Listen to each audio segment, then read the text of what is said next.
ukitwika maji akayasimamisha, ukawa njia wana Israeli wakaweza kupita.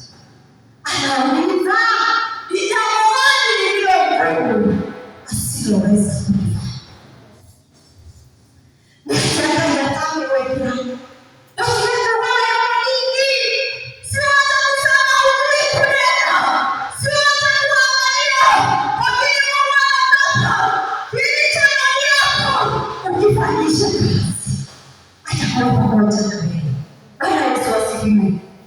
Wanafunzi wa Yesu walikuwa wengi, walikuwa wavuvi. Ni kweli kama si kweli?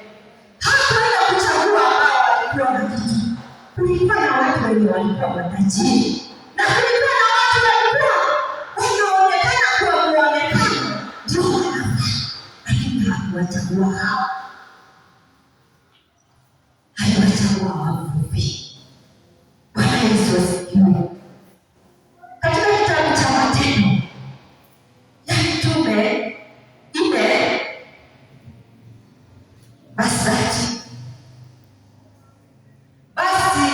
walipoona ujasiri wa Petro na Yohana na kujua ya kuwa ni watu wasio na elimu, wasio na maarifa, wakastaajabu, wakawatambua ya kwamba walikuwa pamoja na Yesu. Ati walikuwa watu wasio na elimu, wasio na maarifa. Bwana Yesu asifiwe. Lakini walifanya makubwa.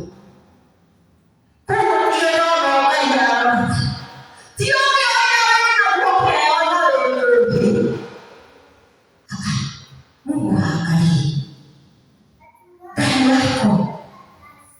Kuna kitu wakati ulizaliwa alikuweka ndani yako. Kuna kitu alikiweka ndani yako, na nataka ukifanyishe kazi. Bwana Yesu asifiwe. Kwa sababu Petro na Yohana si ati ya kwamba walikuwa wamesoma, si ati kwamba walikuwa wakubwa ama watu waliokuwa wanajulikana, lakini Mungu aliwatumia jinsi walivyokuwa. Bwana Yesu asifiwe. Aliendea wavuvi, akawafanya wanafunzi wake.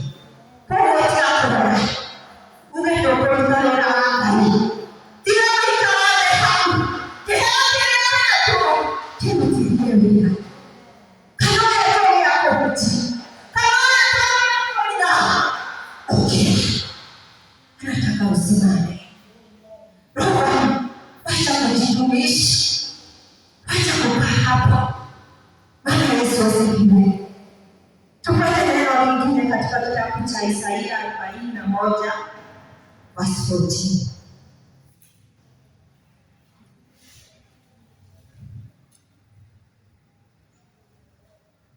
Isaya 41 verse 14. Usiogope Yakobo uliye mdogo, naye watu. Usiogope Yakobo uliye mdogo, nani watu wa Israeli, mimi nitakusaidia, asema Bwana, na mkombozi wako ni mtakatifu wa Israeli. Bwana Yesu asifiwe. Anasema usiogope Yakobo uliye mtoto. Ndugu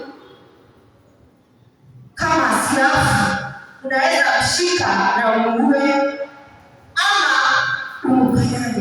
Ndugu ni kitu kidogo, lakini anasema usiogope. Analinganishwa na kambuni. Small and weak. Ndio Biblia ya Kizungu inasema small and weak. Bwana Yesu asifiwe. Anasema usiogope, hata kama unakaa kwa kambuni, akawako akafai kitu kanaweza kanambo, kunaweza kuua, hakuna kitu uwezi kufanya. kwa sababu ni kawili na ni kadogo. Bwana Yesu asifiwe. Hata kama unafananishwa na anasema usiogope. Bwana Yesu asifiwe. Kwa sababu una mkombozi mtakatifu wa Israeli. Unaye Mungu ambaye unamwabudu. Unaye Mungu ako pamoja na wewe. Atakusaidia, atakuongoza, atakuelekeza. Kwa hivyo usiogope. Bwana Yesu asifiwe. Atakufanya kitu na chombo ambacho atakitumia. Bwana Yesu asifiwe. Kwa hivyo ni lako uinuke, usimame. Ayubu aliposimama, Mungu alikuwa pamoja naye. Alisimama hata wakati watoto wake waliishi, kila kitu kikaisha, lakini hakumwacha. Bwana Yesu asifiwe. Kwa sababu tunasema katika kitabu cha Ayubu 19:25, mtetezi wangu anayekutetea yu hai. Bwana Yesu asifiwe.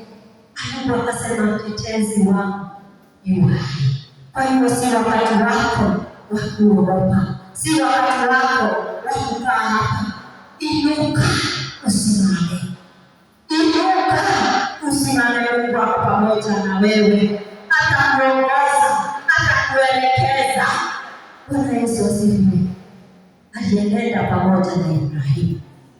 Wakati alimwambia atoke, Ibrahimu akatoka, akatii Mungu, naye Mungu akawa pamoja naye. Bwana Yesu asifiwe.